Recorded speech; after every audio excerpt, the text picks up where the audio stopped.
You bought a house 1 or 2 years ago and now you're moving out and you're trying to debate if you should sell the house or if you should rent it out. So let's do an example with some numbers, right? So let's say that you bought this house 1 or 2 years ago for, I don't know, like $120,000. So your mortgage, taxes, and insurance would be roughly $700 a month, right? And a house, depending on how it looks like in the area, you could probably, let's say you rent it out for 1,200 to 1,400 a month. So essentially, you would be making 5 to 700 a month. And let's say that you would pay me to manage it, so knock off another $100. So essentially, 4 to 600 a month is what you could make off of it.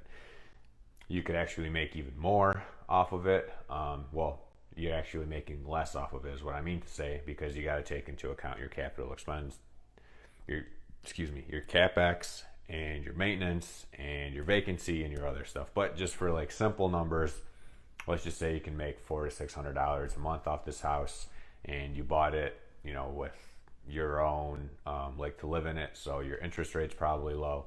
Your taxes are probably pretty low. Those will go up when you make it a non-homestead, but it shouldn't make that big of a difference in that cash flow. Let's just knock another 100 off. So you're at like 3 to 500, right? Worst case. But that's, I guess, option A is if you keep it, rent it out, and you give it to someone and you don't have to worry about it at all, right? So is that 4 to 500, whatever I said, $3 to $500 a month consistently till you decide to sell it? Good for you, right? Is that a good solution?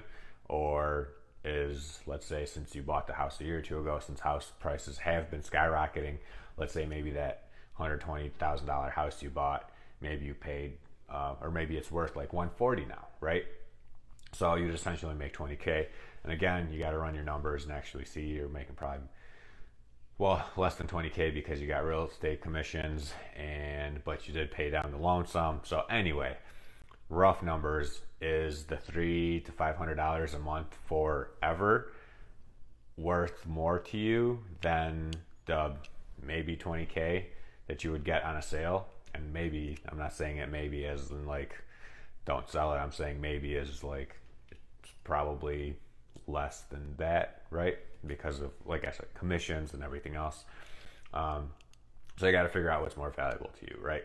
To me, my opinion is a rental is always more valuable unless you're going to invest that money into something else. Most people won't. Most people would just take that 20K and do something stupid with it.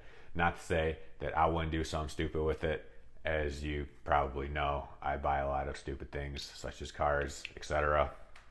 So I'm not a prime example, but what I would probably do is, I guess, essentially, if you take that money and throw it into another investment vehicle where it grows, by all means, yeah, do it, right? Mostly if it's going to have a higher rate of return than the 4 to 5, I forget the numbers, $300 to $500 you would make a month in cash flow, right? So if you do that, perfect.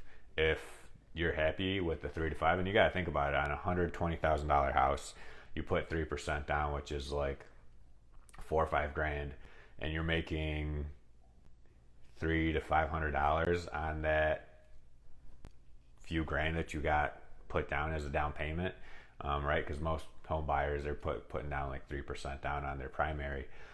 So your return on investment is actually huge. Plus, you got to use it for a year. So to me, that's always the best scenario.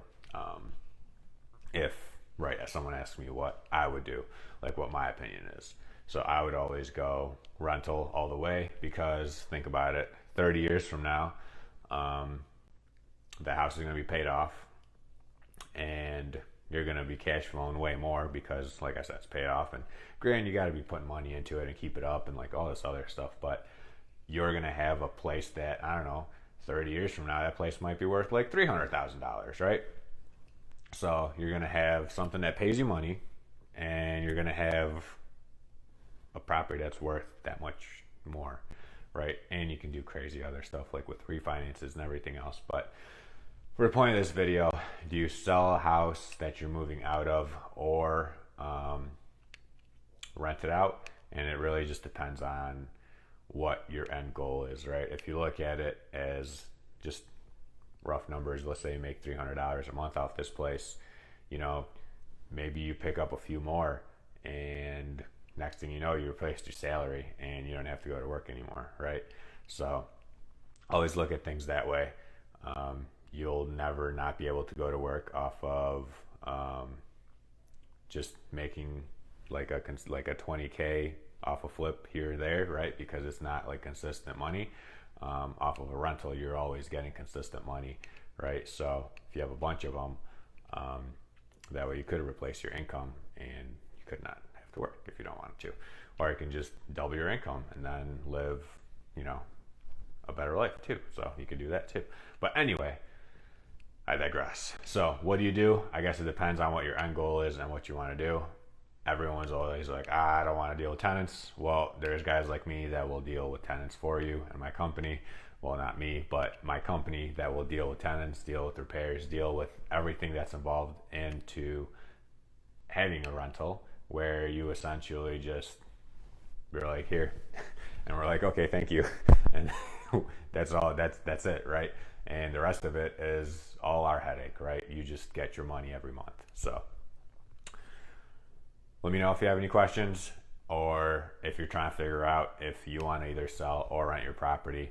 Let me know. I'd be glad to not really give you advice, but just tell you how much you could probably rent it for, tell you how much you could sell for, and then maybe give you some advice on rentals and selling, and you can kind of go from there and see whatever fits best for you and your lifestyle and, you know, your goals.